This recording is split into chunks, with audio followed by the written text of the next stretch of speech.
Hello everyone, this is Roland. Today I want to update you on some new things, new important things, new good things that will be of help to you and to many people, and continue with our topic about salvation. First I want to mention that I've been making some brand new videos, video lectures like this one, on topics like starting over.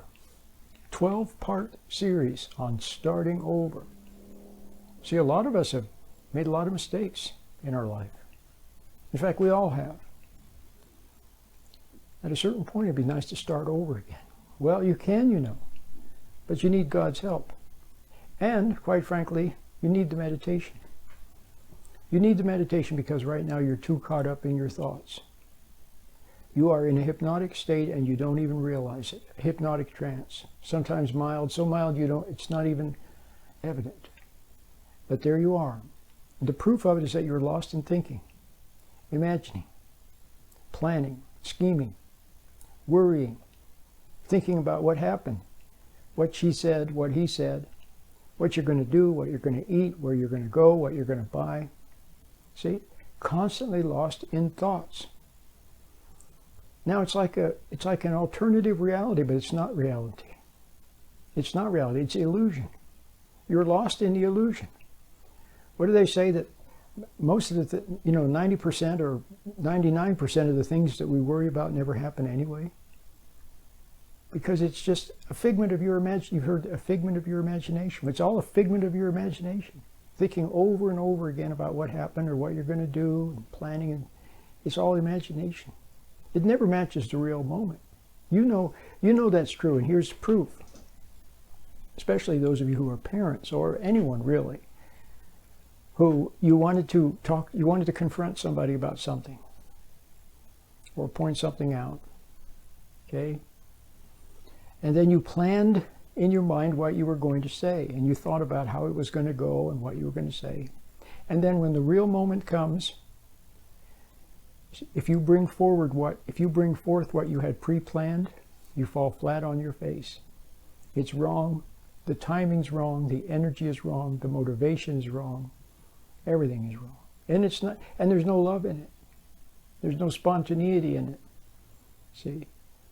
So it's doomed to fail. Okay? And you've experienced that.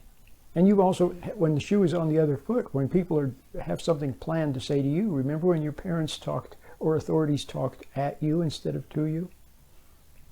They talked at you. See? They yelled at you or made a big speech.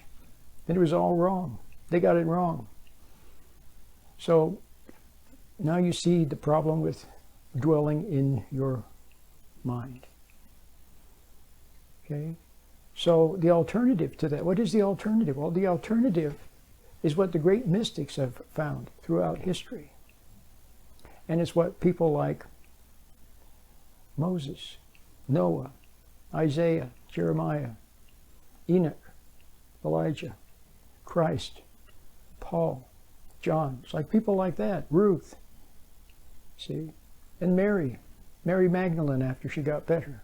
See, she got better. She was like so many of us. She had made mistakes, a lot of mistakes. Christ forgave. She loved Christ. You know why? Because he didn't use her. All she knew was men who were users. And here was a man who didn't take advantage, didn't use her. Just told the truth. Didn't judge her either. He didn't judge her. He saw her errors, but he didn't judge her. See, so she saw true love for the first time. She responded to that and she got better. And then she walked in the present. See, you need to walk. Remember, it said in the Bible that I think they said Noah walked with God.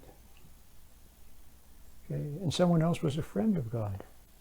I always mix them up. I think it was Noah and Enoch. One of them was a friend of God. One of them was said to walk with God. It's the same idea.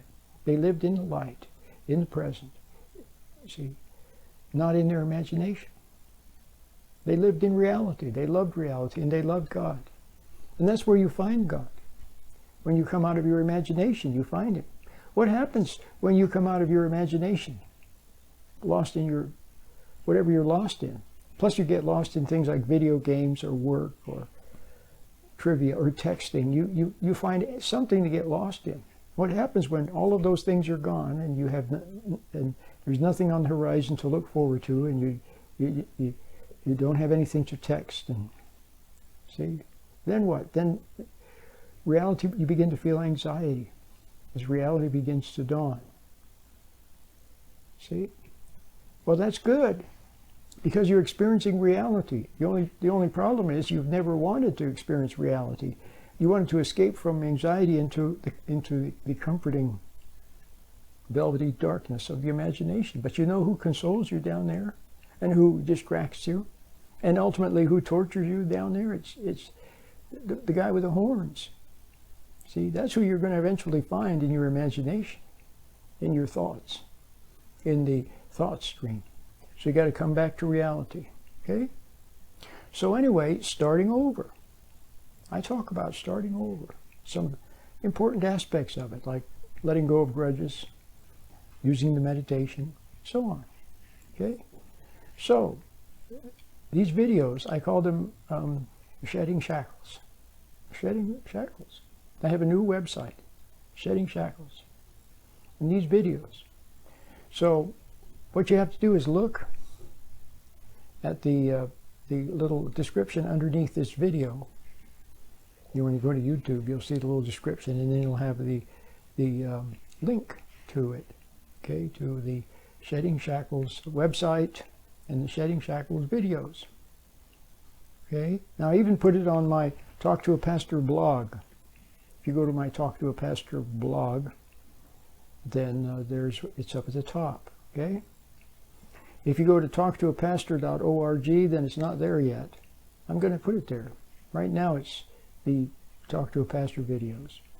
So if you go to sheddingshackles.com or my Talk to a Pastor blog, then you'll be able to click on the link, and I think you'll be delighted. I also have some video lectures about food, understanding food. See, a lot of people have food issues. A lot of people are struggling with weight, okay, or with other food issues. And then substances, for example, pills and substances and drugs, those are types of food, aren't they? Tobacco, see, alcohol, those are all things that you ingest, put in your mouth. So a lot of people have issues revolving around all of those things, including food. In fact, everyone has issues around food, because food was present in the Garden of Eden when the human race fell. It was the eating of food. And to this day, food has that curse associated with it. It lowers our consciousness, lowers our aware, lowers us in, gets you into the dream stream. So you float away with your food, float away with your thoughts and your imagination. But you're floating away from reality, and you're floating away from God, actually. Okay? But you don't know that. You don't know that. So, this is not blame. No one's blaming you. It's just something you need to know, to be aware of. Okay? So that's basically what I want to say. I think I've said everything I need to say in this video. And so go to sheddingshackles.com.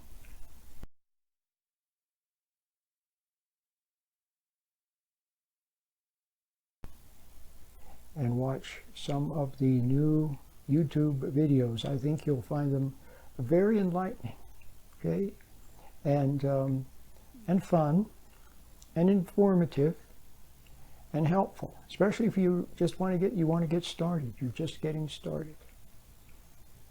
See, you're sick and tired of being sick and tired. You're willing to admit some things. You see that you've messed up, but you don't know how to, and you have issues, but you don't know how to make yourself better. You don't know how to stop messing up. See? So, but you do want to stop, but you see that you can't. You've always tried to pull yourself up by your bootstraps and make yourself better somehow, but it doesn't work. It's just another ego trip. Okay? It's another way of avoiding the light of reality, the humbling light of reality. In the light of reality, you see your own helplessness. You see your powerlessness. You see your lack. You see your lack of love. So what you have to do is find a way where you can see that you don't have love. See that you don't have understanding. See that you don't have patience. Admit it. It's painful to see. But it's only painful to the ego that always wants to be right and never wrong. It's only painful to the ego that doesn't want to admit it's wrong. See, it's painful to the ego who wants to be God, play God. Okay? When you have a change of heart about that, when you're willing to see that you're wrong, okay, and regret what you see about yourself, and see that you can't change yourself, but just see it, and it's a bit painful, okay, but the pain doesn't last forever, it lasts a little while, because you're seeing it in God's light. See, when you come out of your daydreams, out of the thought stream, into reality, there's God's light. And in God's light, you see your own wrong. Okay? And if you don't resent the light and resist it, and you don't try to escape from it, but you just bear it, bear seeing your own wrong, okay, then God relieves you of the burden. He takes the burden upon himself. And then you see that you're forgiven. Okay? And you see that you've always struggled with your own issues and tried to save yourself, and now you just see, let go and let God. And maybe cry a tear or two. See? And then you're better. And then joy returns. And the sky is blue and the birds are singing and the sun is shining. And you wipe the tears from your eyes and wash your face and go out in the world, okay, a bit sobered, a bit chastened. Okay. Now as a regular person, instead of trying to be this high and mighty person going around judging everybody and meddling in everybody's affairs and making a big mess out of everything, driving some people away, fooling others, you could just become a regular person. Go out in the world and stop hating people, stop judging them, stop trying to do something to them, stop wanting something from them. See, what you will find is love from God within. Then you won't need the love of the world. Okay? You'll find love from God. Then you can be a better mom, better dad, see, better neighbor, better anything. Okay? And it doesn't take effort either. Just a change of attitude and with a little help from the meditation. My name is Roland.